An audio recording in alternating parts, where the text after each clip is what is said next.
اعوذ باللہ من الشیطان الرجیم بسم اللہ الرحمن الرحیم۔ اور یہ نہ کہو کہ تین ہے۔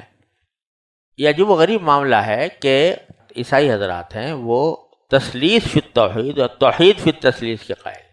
کیا معنی؟ کہتے ہیں خدا ایک ہے مگر تین ہے، اور تین ہے مگر ایک ہے۔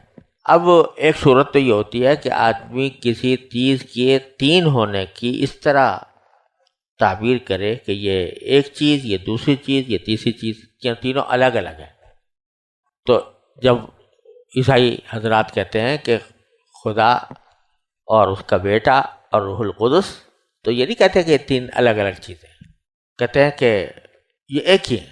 اب تین چیزوں کے ایک ہونے کا جو مفہوم ہماری اور انسان کی سمجھ میں آتا ہے وہ یہ ہے کہ تین چیزیں ایک اس وقت ہو سکتی ہیں جبکہ ان کو یہ کہا جائے کہ یہ تین اجزاء سے مرکب، تو کہتے ہیں کہ بھئی یہ تین جو ہے وہ ایک مجموعے کی صورت میں ایک بن گئے ہیں، اجزاء سے مرکب ہے۔ عیسائی حضرات یہ بھی نہیں مانتے، یعنی وہ خدا اور بیٹا اور روح القدس ان کو اجزاء نہیں مانتے خدا کے، کہ خدا کے جز ہیں۔ تو تین ہونے کے جو معقول راستے ہیں وہ دو ہی ہو سکتے ہیں، یا تو یہ کہ یہ کہا جائے کہ ہر ایک ان میں سے ایک مستقل وجود رکھتا ہے، اس لیے تین وجود ہیں، یا پھر یہ کہا جائے کہ ہر ایک ان میں سے جز ہے اور کل ان کا مرکب ہے، یہ کہا جائے۔ عیسائی حضرات دونوں باتیں نہیں مانتے، نہ مرکب مانتے ہیں اللہ تعالیٰ کو اور نہ متعدد مانتے ہیں۔ وہ کہتے ہیں کہ تین ایک ہے اور ایک تین ہے۔ اب یہ کس طرح ہے، اس کی کوئی عقلی توجیہ کیا ہے، کس طرح ہو سکتا ہے کہ تین چیزیں کو ایک قرار دیا جائے؟ اس کی کوئی قابل فہم کوئی تعبیر وہ حضرات نہیں کر پائے، اور بعض لوگوں نے جو کوشش کی ہے وہ اس کو ثابت کرنے کی وہ در حقیقت ناکام رہے۔ تو وہ کہتے ہیں کہ اس طرح ہے کہ جیسے دماغ ہے، وہ دماغ جو ہے یہ علم بھی رکھتا ہے اور خود اپنا علم بھی رکھتا ہے۔ تو دماغ یہ خود اپنا علم رکھتا ہے، خود اپنی فہم رکھتا ہے کہ دماغ کوئی چیز ہے۔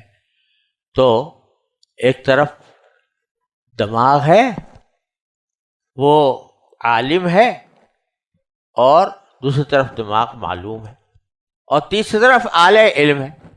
دماغ ہی سے دماغ نے دماغ کو پہچانا، تو وہ دماغ بھی ہے، عالم بھی، معلوم بھی، اور اعلی علم بھی۔ تو اس طریقے سے کہتے ہیں تین ایک ہو جاتے ہیں۔ لیکن یہ مثال بھی اس لیے غلط ہے کہ یہاں تین چیزیں نہیں ہیں، چیز ایک ہی ہے، اس کی حیثیتیں بدل رہی ہیں۔ ایک حیثیت سے وہ عالم ہے، ایک حیثیت سے وہ معلوم ہے، ایک حیثیت سے وہ اعلی علم ہے۔ اگر یہ کہتے کہ خدا ایک حیثیت سے خدا ہے، ایک حیثیت سے بیٹا ہے، ایک حیثیت سے روح القدس ہے، تو یہ بھی نہیں کہتے، یعنی کوئی یہ نہیں کہتا کہ حیثیتوں کا فرق ہے ان کے درمیان، بلکہ تین ہیں، تین ایک ہے، ایک ہے اور ایک تین ہے۔ تو نہ جز اجزاء کے قائل ہیں، نہ حیثیتوں کے قائل ہیں، نہ تعدد کے قائل ہیں۔ تو یہ ایک ایسا معمہ ہے جو حل ہو نہیں سکا کبھی بھی۔ بڑے بڑے فلاسفہ بھی پیدا ہوئے ان کے یہاں، اور انہوں نے اس قسم کی کوششیں بھی کی جیسا میں نے عرض کیا، لیکن وہ ناکام ہے۔ تو اور آخر میں جا کر یہ کہہ دیا کہ یہ جو ہے یہ متشابہات میں سے ہماری عقل سے خارج ہے۔ حالانکہ متشابہات جو ہوتے ہیں وہ کسی دین کا لازمی عنصر نہیں ہوتے، متشابہات ایسی چیزیں ہوتی ہیں کہ اگر آدمی اس کو نہ سمجھے تو اس سے کوئی فرق نہیں پڑتا. اور یہ تو سب سے پہلا عقیدہ ہے جس کے اوپر ایمان لائے بغیر آدمی عیسائی نہیں ہو سکتا. تو جو سب سے پہلا عقیدہ ہے وہی متشابہات میں سے ہو جائے. جیسے عقیدہ توحید ہے ہمارے یہاں، اس کو کوئی کہہ دے کہ جی یہ تو متشابہات میں سے ہے، اس کی سمجھ. متشابہات ایسی چیزیں نہیں ہوتی کہ جن پر ایمان لانا، جس کو سمجھنا، جس کے سمجھے بغیر آدمی مومن نہ ہو سکے، ایسی چیز متشابہات میں نہیں ہوتی. اس لیے فرماتے ہیں کہ لا تقولوا ثلاثہ، ارے بھائی یہ 3 بات کی بات چھوڑو، انتہوا خیر لکم، اس سے بعد آ جاؤ، یہی تمہارے لیے بہتر ہے. انما اللہ الہ واحد، اللہ تو ایک ہی ہے. سبحانہ ان یکون لہ ولد، وہ اس بات سے بہت پاک ہے کہ اس کا کوئی بیٹا ہو. اور آگے اس کی ایک بالکل سیدھی سی سادی سی دلیل بیان فرمائی کہ عام طور سے انسان کو اولاد کی حاجت ہوتی ہے اپنی مدد کے لیے،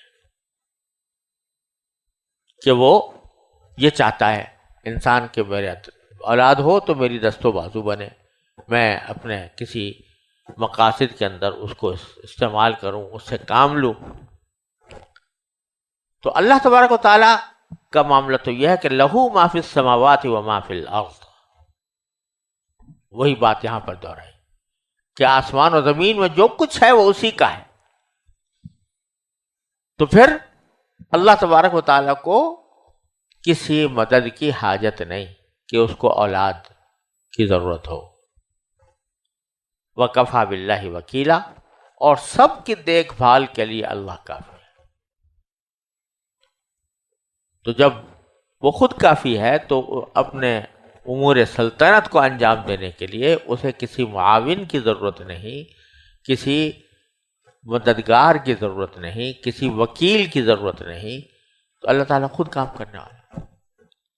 لہذا اس کا بیٹا ہونا یہ کوئی تصور سے باہر بات ہے، عقل کے خلاف ہے یہ بات کہ جو کائنات کا مالک ہو، خالق ہو، اس کو بیٹے کی ضرورت پڑے. لہذا اس سے بعد آ جاؤ.